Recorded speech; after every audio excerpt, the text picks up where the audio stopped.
Good morning students, welcome again in BBBN online classes. In previous class we have discussed about the movement in fish. Movements पढ़ा था अपन ने fishes में. Fishes have streamlined body to less resist the flow of water. उनमें streamlined body पढ़ी थी अपन ने कि जो front part है और back part जो होता है वो tapers करता है each other, और जो मिडिल पार्ट होता है वो बेटा उनसे थोड़ा क्या हो जाता है, ब्रॉड रहता है ना, जिसकी वजह से जर्क बनाकर मूव करती है टू द फॉरवर्ड, है ना. Today's topic is the movement in birds. Birds कैसे मूव करते हैं, तो बहुत सारे कैरेक्टरिस्टिक फीचर्स हैं बर्ड्स में भी जो उसको फ्लाइट के लिए एबल करते हैं इनटू द एयर और इनटू द स्काई. ठीक है, सबसे पहले बात अपन करते हैं तो बर्ड्स भी जो होते हैं वो स्ट्रीमलाइन शेप के ही होते हैं. Birds are also the streamline है. देखा है, बर्ड्स जो होते हैं वो भी स्ट्रीमलाइन होते हैं, आगे से पॉइंटेड होते हैं, पीछे से पॉइंटेड होते हैं, जो मिडिल पार्ट होता है वो थोड़ा ब्रॉड, तो वो भी स्ट्रीमलाइन होते हैं. जैसे कि फोर्स लगता है या रेजिस्टेंस लगता है ना, एयर में, वाटर में, वैसे ही एयर में भी लगता है. रेजिस्टेंस का मतलब रुकावट जो होती है, वो बर्ड्स जो हैं वो स्ट्रीमलाइन बॉडी की वजह से जो रुकावट या रेजिस्टेंस होता है एयर का फ्लो का, तो वो उससे आसानी से आराम से उसे मैनेज कर सकते हैं, जिसकी वजह से वो फ्लाइट करने के लिए एबल होते हैं. ठीक है, तो सबसे पहले जो शेप होती है, बर्ड्स है the streamline shape like the fish. Fish के जैसे ही उनमें भी स्ट्रीमलाइन बॉडी होती है, जिसकी वजह से जो एयर का फ्लो होता है उसको वो रेजिस्ट करते हैं. ठीक है, जो भी रुकावट आती है ना, तो वो उसको क्या कर लेते हैं, मैनेज कर लेते हैं, जिसकी वजह से वो फ्लाई कर सकते हैं. ठीक है, उसके बाद जो भी स्केलेटन है बर्ड्स में वो बहुत ही हल्का होना चाहिए, हॉलो होना चाहिए. तो लाइट जो होती है बोन्स उनमें वो प्रेजेंट होते हैं, लाइट बोन्स वो कैरी करते हैं, जिसकी वजह से वो इजीली जो है वो फ्लाई कर सकते हैं. ठीक है, उसके बाद उनमें जो फ्लाइट मसल्स होती हैं वो बहुत ज़्यादा स्ट्रॉन्ग होते हैं, जिसकी वजह से वो फ्लाई करते हैं, है ना.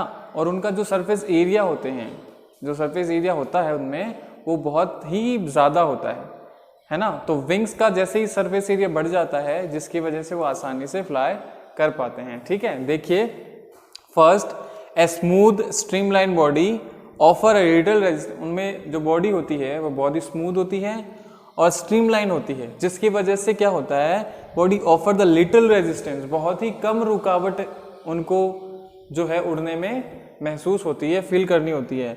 To the flow of air, जैसे कि वाटर है, वाटर में भी फ्लो करते हैं तो रेजिस्टेंस लगता है, वैसे ही एयर में भी कोई फ्लो करेगा ऑब्जेक्ट तो क्या लगेगा, रेजिस्टेंस लगेगा, रुकावट आती है. तो स्ट्रीमलाइन बॉडी होने की वजह से वो आसानी से उसको काट कर आगे की तरफ उड़ जाते हैं या फॉरवर्ड चले जाते हैं.